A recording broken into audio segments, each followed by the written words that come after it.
Konflik geopolitik akibat perang antara Iran dengan Israel Amerika Serikat mulai mengguncang stabilitas ekonomi global. Harga minyak naik, nilai tukar mata uang asing terutama dolar Amerika Serikat berpotensi melejit hingga iklim investasi yang semakin cepat berubah arah. Lalu apa saja dampak perang di Timur Tengah bagi Indonesia dan bagaimana upaya pemerintah dalam menjaga stabilitas ekonomi nasional? Kita sapa langsung tenaga ahli kantor staf Presiden Republik Indonesia, Kartika Estu. Selamat malam, Bu Tika. Selamat malam Mas Victor. Bu Tika, perang di Timur Tengah berdampak luas, masyarakat sedang cemas. Penutupan Selat Hormuz berdampak pada kenaikan harga minyak yang saat ini tembus $100 Amerika Serikat per barel atau melebihi asumsi APBN yang dipatok $80 sebelumnya. Artinya ada potensi pembengkakan APBN untuk menambal peningkatan subsidi harga minyak nih sepertinya. Bagaimana langkah mitigasi pemerintah saat ini tentang kenaikan harga minyak, Bu Tika?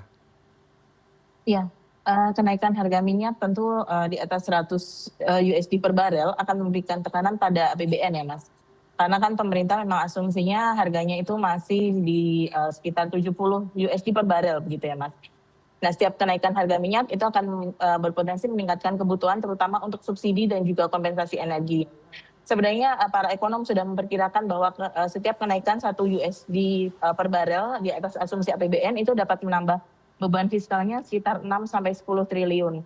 Nah, kalau misalkan berkepanjangan tentunya akan memberikan gambaran gitu ya, terlebih sekarang ini kan memang untuk subsidi kita itu sudah di atas 100 triliun begitu ya. Nah, pertama pemerintah memastikan bahwa subsidi energi ini tepat sasaran gitu. Nah, dengan caranya misalkan adanya pembatasan, kemudian kan sekarang ini sudah ada digitalisasi distribusi BBM.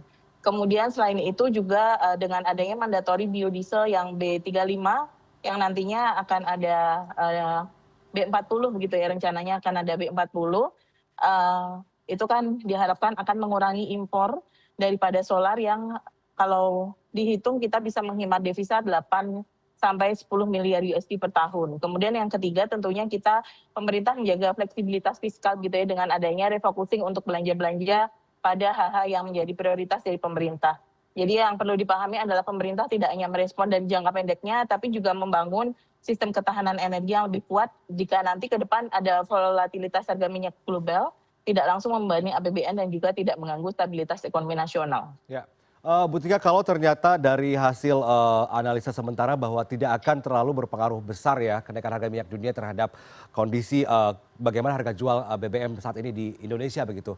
Apakah nanti akan berpotensi juga ada muncul kebijakan subsidi bahan bakar minyak tertentu akan ditarik atau diubah? Misalkan harganya untuk Pertalite tidak akan dihentikan subsidinya bagi warga atau tidak atau seperti apa ke depan? Nah, tentunya ke depan kami memang masih berkoordinasi ya Mas, tentunya bagaimana agar kita juga tetap menjaga kenaikan harga minyak ini tidak membebani begitu ya fiskal negara, namun juga kita melihat bahwa kita perlu bagaimana masyarakat tetap bisa mendapatkan harga BBM yang terjangkau begitu. Nah, untuk terkait dengan subsidi akan dicabut atau akan apa, tentu akan ada perhitungan ya Mas dari kami dan juga seperti apa nanti koordinasi dengan Kementerian Keuangan, juga dengan Kementerian SDM dan KL terkait lainnya. Iya, iya. Tapi saat ini pemerintah langsung berkoordinasi ya terkait adanya potensi kenaikan harga minyak atau BBM di dalam negeri. Sudah pasti ya, Bu Tika? Ya, berkoordinasi tentu sudah pasti, namun nanti apakah akan dibebankan misalkan gitu ya semuanya kepada APBN, misalkan menambah subsidi atau dengan menaikkan harga BBM, tentu itu masih menjadi pertimbangan. Oke, oke. Bu Tika, selain harga minyak yang naik, perang ini juga berimbas pada penguatan dolar Amerika Serikat ya, sampai ke Rp17.000 begitu. Dengan menguatnya dolar Amerika Serikat berarti ada potensi meningkatnya harga barang impor yang esensial. Misalnya kedelai atau gandum termasuk barang elektronik. Apakah langkah pemerintah dan BI ini sudah akan ada untuk stabilisasi rupiah begitu, Bu Tika? Iya, tentu untuk stabilisasi rupiah tentu tetap dilakukan koordinasi begitu ya Mas Victor. Karena kalau kita lihat penguatan dolar Amerika memang menjadi salah satu dampak yang hampir selalu muncul ketika terjadi konflik geopolitik secara global. Dalam situasi seperti ini tentunya kita lihat bahwa investor akan cenderung mencari aset yang aman, salah satunya misalkan dolar atau emas. Nah, namun yang perlu ditekankan bahwa kondisi fundamental ekonomi di Indonesia saat ini relatif masih kuat, sehingga volatilitas dari berada pada batas-batas yang masih dapat dikelola. tentunya pemerintah dengan Bank Indonesia sebagai kebijakan moneter terus melakukan instrumen yang kuat untuk menjaga stabilitas nilai rupiah. Mhm. Kemudian juga dari sisi ekonomi, kalau kita lihat cadangan devisa kita juga masih relatif kuat, masih di atas 140 miliar USD begitu ya. Cukup untuk membiayai sekitar 6 bulan impor dan juga pembayaran utang luar negeri.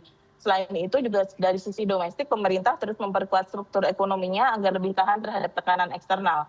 Dengan misalkan kita mendorong hilirisasi sumber daya alam, kemudian juga kita meningkatkan nilai tambah ekspor gitu. Jadi kita tetap menjaga surplus neraca perdagangan selama 4 tahun berturut-turut kan, dan itu tetap menjadi fundamental yang kuat. Jadi tetap akan terus dilakukan stabilitas untuk nilai tukar rupiah. Oke, jika nilai tukar rupiah ini terus melemah, ada potensi dolar Amerika Serikat melejit begitu ya.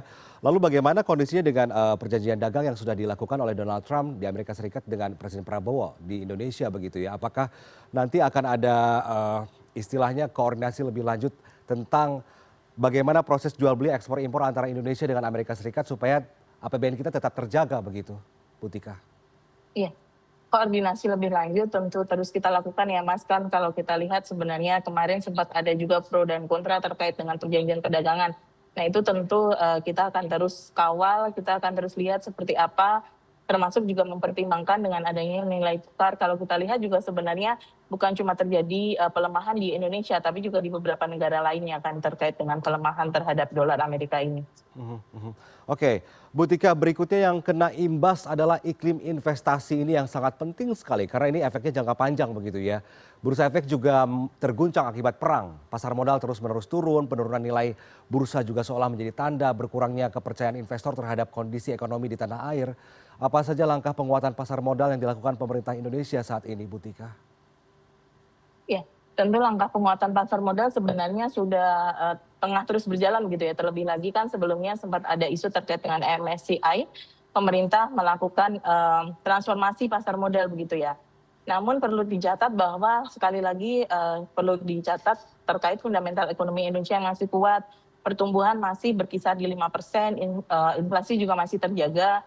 Kemudian kalau kita lihat dari sisi perbankan, rasio kecukupan modal perbankan di Indonesia itu masih di atas 25%, jauh dari standar internasional yang 8%. Itu menunjukkan bahwa sistem keuangan Indonesia sebenarnya masih cenderung tahan terhadap gejolak eksternal. Kemudian transformasi pasar modal juga terus dilakukan, misalkan dengan adanya kita melakukan meningkatkan kredibilitas, kemudian meningkatkan likuiditas dan juga perlindungan terhadap investor. OJK, BI, dan juga Bursa Efek terus melakukan koordinasi untuk menjaga bahwa pembenahan struktural ini terus terjadi begitu. Kemudian juga pemerintah melihat bahwa menciptakan pipeline untuk investasi jangka panjang gitu ya, melalui hilirisasi, kemudian pengembangan kawasan industri, pembangunan proyek strategis.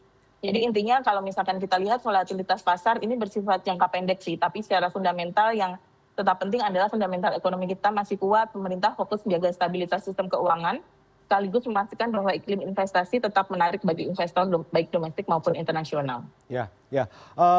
Bu Tika, masyarakat tentu cemas sekali setelah tahu kalau harga minyak dunia ini naik. Apakah nanti kenaikan harga minyak dunia ini akan berimbas secara tidak langsung maupun langsung terhadap barang-barang kebutuhan primer, sekunder, tersier yang ada di Indonesia yang masyarakat butuhkan? Artinya ketika harga minyak dunia naik akibat perang yang terjadi, maka harga sembako di Indonesia juga akan naik tiba-tiba begitu. Apakah akan seperti itu atau pemerintah menjadi pintu masuk kenaikan harga yang akan terjadi? Bu Tika. Iya, pemerintah tentu menyiapkan beberapa strategi mitigasi ya agar dampaknya terhadap masyarakat itu tetap terkendali. Yang pertama tentu dari ketahanan energi. Indonesia memang kalau kita lihat masih mengimpor gitu ya sebagian besar minyak. Namun seperti yang tadi sudah saya jelaskan bahwa ada program mandatori biodiesel 35 itu bisa menghemat devisa sekitar 8 sampai 10 miliar per tahun. Kemudian ke depan juga pemerintah mendorong peningkatan ke B40 sekaligus mempercepat pengembangan energi domestik agar ketergantungan pada impor semakin berkurang. Kemudian selain itu dari sisi harga, pemerintah juga memastikan pasokan dan stabilitas harga pangan tetap terjaga. Pemerintah masih memiliki cadangan beras yang cukup besar begitu ya, saat ini berada di kisaran lebih dari 1 juta ton. Kemudian juga ada beberapa mekanisme seperti operasi pasar, kemudian juga distribusi pangan melalui bulog dan penguatan produksi domestik. Selain itu, pemerintah juga tetap menjaga stabilitas makroekonomi melalui koordinasi, misalkan baik dari fiskal, kemudian moneter dan juga sektor keuangan. sehingga kita tetap menjaga pertumbuhan, tetap menjaga tingkat inflasi. Selain itu yang berikutnya adalah dalam jangka menengah pemerintah tentu akan memperkuat terkait dengan ketahanan ekonomi nasional melalui hilirisasi, penguatan sektor pangan, dan juga pengembangan kawasan industri agar tercipta struktur ekonomi Indonesia yang semakin kuat dan tidak terlalu rentan terhadap gejolak geopolitik global seperti itu. Ya, ya. Jadi intinya pemerintah tetap membangun sistem ketahanan energi, pangan, dan juga ekonomi nasional yang lebih tangguh. Jadi kalau misalkan ada gejolak dari eksternal, kita sudah siap seperti itu. Ya, ya. Bidang-bidang apa saja yang akan terpengaruh besar akibat dampak kenaikan harga minyak dunia dan dampak konflik Timur Tengah ini, Bu Tika? Ini juga sangat Iya, penting ya, tentu yang karena kan banyak pertama, sekali bidang yang dinaungi dan juga dijadikan bisnis oleh masyarakat kita begitu. iya betul. Tentu yang pertama kan energi ya, dari energi tentu masyarakat juga sudah sempat panik begitu ya, karena kemarin apakah akan ada kelangkaan BBM, dan tentunya kalau misalkan energi ini agak terguncang begitu ya, tentu akan mempengaruhi yang lain, seperti misalkan nanti akan mempengaruhi dari sisi logistik, kemudian seperti apa, apalagi kan sekarang di saat mudik begitu ya, orang tentu sangat lebih besar nih ya kebutuhan terhadap BBM, misalkan juga baik untuk transportasi, juga termasuk untuk logistik pangan. Nah itu tentu akan sangat mempengaruhi ya, dan mungkin juga dari beberapa seperti harga pangan di tengah kebutuhan yang meningkat karena adanya Idul Fitri dan juga Ramadan, dan ada gejolak seperti ini, tentu mungkin akan ada sedikit kekhawatiran akan peningkatan harga pangan. Ya, ya. Bu Tika, Prabowo mengatakan bahwa masyarakat siap menghadapi dampak dari perang antara Iran dengan Amerika Serikat dan juga Israel ya. Tapi kita juga kita juga peduli melihat bahwa kondisi keuangan negara kita juga sedang terombang-ambing begitu. Apakah jika banyak kenaikan harga terjadi, terutama untuk menjaga ketersediaan bahan bakar dan bahan pangan yang tadi Bu Tika katakan sebagai langkah mitigasi pemerintah saat ini begitu ya. Ini akankah anggaran dari yang ada di negara kita itu berubah? Jadi apakah ada pos anggaran yang diganti, dikurangi atau ditambah subsidinya atau seperti apa Bu Tika kelihatannya langkah yang akan diambil oleh pemerintah yang utama? Iya, sebenarnya kalau terkait anggaran yang berubah, itu memang kalau untuk mengubah struktur APBN termasuk adanya peningkatan subsidi, itu memang harus ada perhitungan begitu ya Mas Victor, perhitungan yang sangat nanti harus perlu koordinasikan begitu lintas KL.